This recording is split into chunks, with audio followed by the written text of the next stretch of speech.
Okay, here we go. Read aloud, day 94. We're going to read a little bit longer today, probably.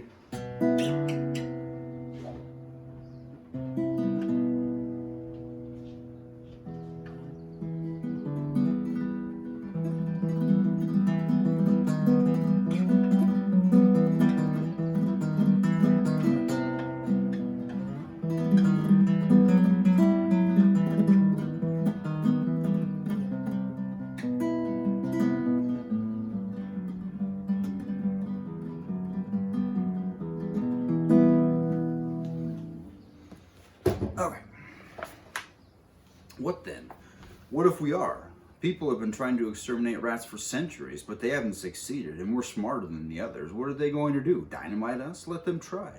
We'll find out where they keep the dynamite and use it on them. Then we'd really be found out. Don't you see, Jenner? If we ever did anything like that, they'd figure out who we are and what we know. Then only two things could happen. Either they'd hunt us all down and kill us, or they'd capture us and put us in a sideshow. Or maybe take us back to Nim, and this time we'd never get away.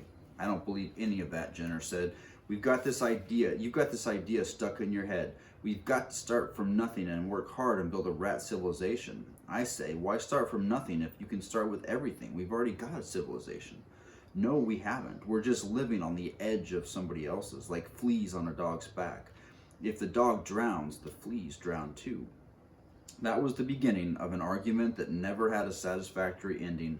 Jenner would not yield to my point of view, nor I to his. It wasn't that he was lazy and didn't want to work. He was just more cynical than the rest of us. Stealing did not bother him, and he was a pessimist.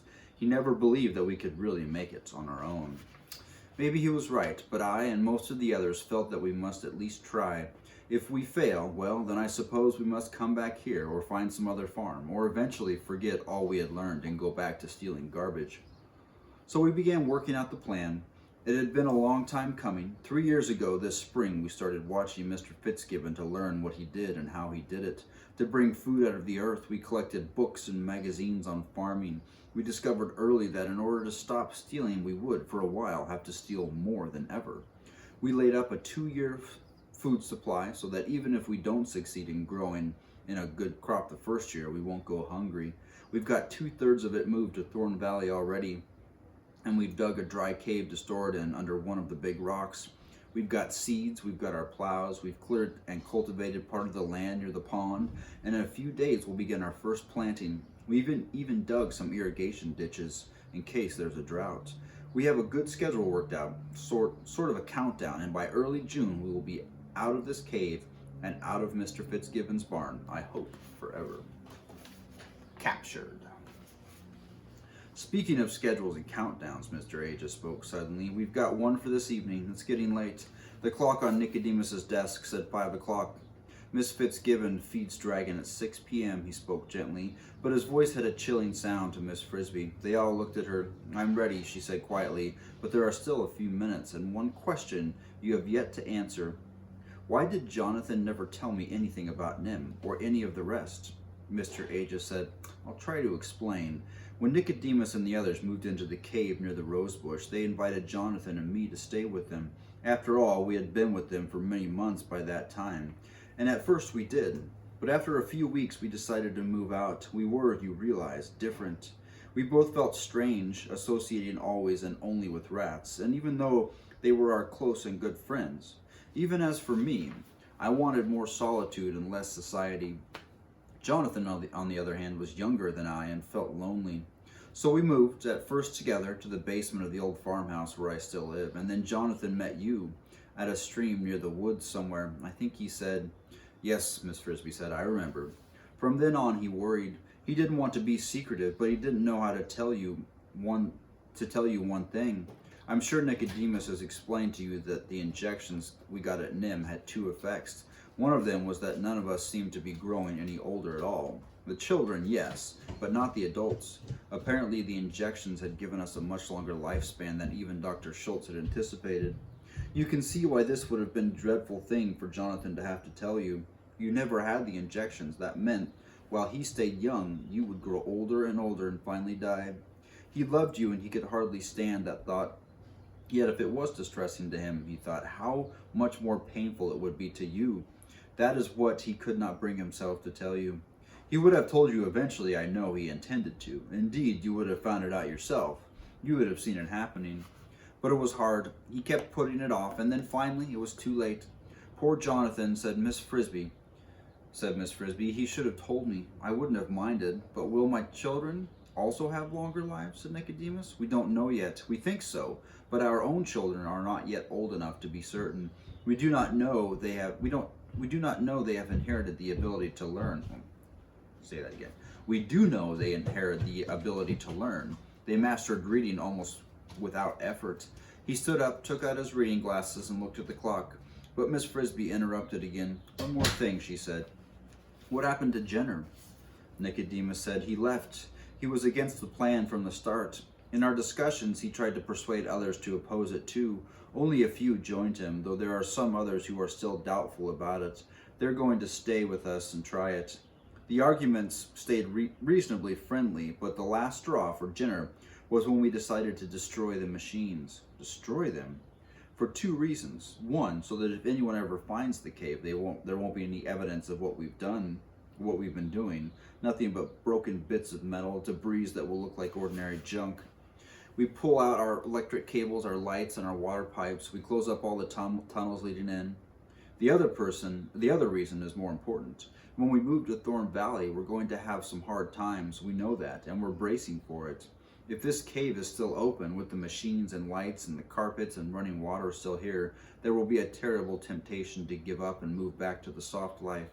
We want to remove that temptation. But when Jenner heard that decision, it was made at a meeting, he grew really angry. He denounced all of us as idiots and dreamers, and he stamped out of the meeting. And a few days later, he left the group forever, taking 6 of his followers with him. We don't know where they went, but we think they will try to find someplace where they can set up a new life like this one. I wish them luck, but they'll have trouble. There won't be any toy tinkerer this time. They'll have to steal their machines, everything. That worries us, because if they get caught, who knows what might happen. But there's nothing we can do about it. We're going ahead with the plan. Once we get to Thorn Valley, I think we can stop worrying. Justin stood up. It's time to go. He picked up the paper with the sleeping potion in it. Miss Frisbee, Justin, and Mr. Aegis walked together up the long corridor to the rose bush. Remember, when you come up through the hole in the kitchen floor, Mr. Aegis said, you'll be under a cabinet. It's low, but there's room to move.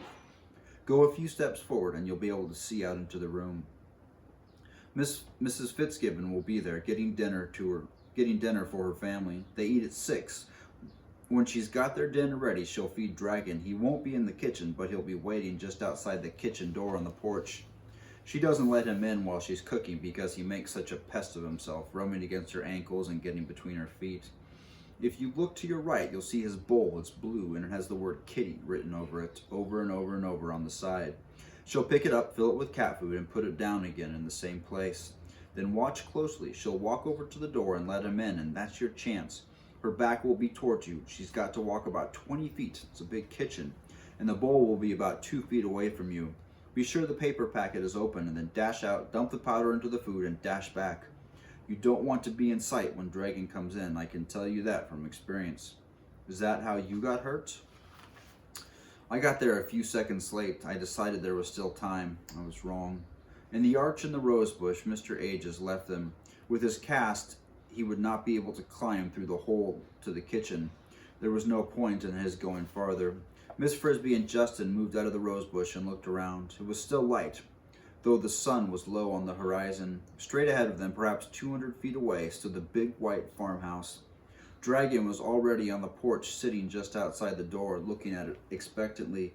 To their right was the tractor shed, and beyond that was the barnyard fence and the barn itself, casting a long shadow. Behind them, the rose woods and the mountains.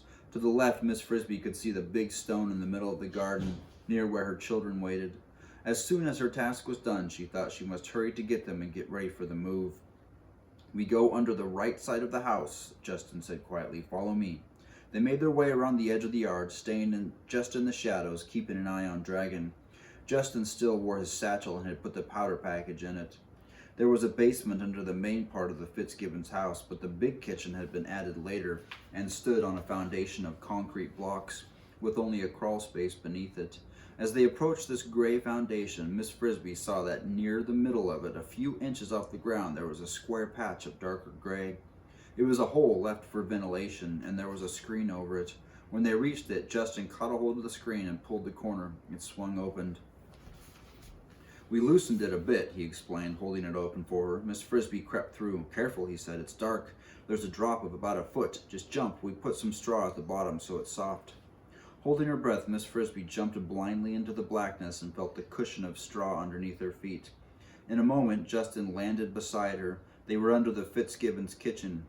"Now," he said softly, "look to your left. See the patch of light? That's the hole. The light comes from the kitchen. We've piled dirt up under it so it's easy to reach. Come on." Miss Frisbee followed him. As they got near the bright hole, she could see around her a little. They were walking across bare earth, dry and cool to the touch. Overhead, there were heavy wooden beams holding up the floor, and above those, the floorboards themselves. Under the hole rose a small, round hill of dirt. They walked up this, and then Justin whispered, "This is as far as I can go. There's no room for me to go through. I'll have to wait. Come back down as soon as you're finished. Here's the powder." He handed her the paper packet. "Remember to tear it open before you go out to Dragon's Bowl. Hurry." "Now I can hear Miss Fitzgibbon moving around. She's getting the dinner. Be careful and good luck." Miss Frisbee first pushed the packet through the hole, and then, as quietly as she could, grasping both sides, she pulled herself up and into the kitchen. It was light here, but Mr. Ages had not been joking when he said the ceiling was low. There was less than an inch between the floor and the bottom of the cabinet, so that she could not walk properly, but had to flatten herself out and crawl. She did a few steps and discovered that she was trembling. "Stay calm," she told herself. "Don't get panicky, or you'll do something foolish and spoil everything." Thus admonished, she crept forward until she was near the edge of the cabinet. She stopped. From there she could see into the kitchen fairly well. Straight across from her stood a big white stove, and in front of it, putting the lid on a pot, was Miss Fitzgibbon. The edge of the cabinet was so low Miss Frisbee could not see her head, but only up to her shoulders. "There," Miss Fitzgibbon said, as if to herself. "The stew is done, and the bread's in the oven. The table is set. Where was the cat's bowl?" Miss Frisbee looked to her right as Mr. Ages said. There it was, blue with words inscribed around the inside, or around the side. Yet something was wrong. It was not 2 feet from the cabinet, but more like 4 or 5 in the corner. Where it should have been rose 4 round wooden legs. She realized that she was looking at the bottom of a kitchen stool. No matter, she thought, the extra distance is just a couple of feet. Mr. Ages had not mentioned a stool, but perhaps they moved it around. She crawled to her right, as close to the bowl as she could get without showing herself, and tore open the package. Just as she did this, Miss Fitzgibbon walked over from the stove. Her hand appeared, picked up the bowl, and Miss Frisbee heard it thump onto the counter over her head. A cutting sound, a can opener, the scrape of a spoon, and the bowl was back on the floor. The strong, fishy smell of cat food. Miss Fitzgibbon walked away. Now, Miss Frisbee moved swiftly out into the room, across the open floor, holding the powder, her eyes intent only on the bowl. She was no longer trembling. She poured the powder, which instantly dissolved into the moist cat food. Still clutching the paper, she turned and sped toward the cabinet. With a bang, the lights went dim. The ceiling, which had somehow become curved, was filled with little round moons. Miss Frisbee kept running. Her face struck a cold, hard wall of metal. A voice shouted, "Mother, don't let Dragon in yet. I've caught a mouse." Billy, the young Fitzgibbon boy, had been sitting on the kitchen stool, his feet up on the rung, eating berries from a colander. The colander, upside down, was now over Miss Frisbee. Okay, we'll read more tomorrow. We're doing pretty good. We're almost there.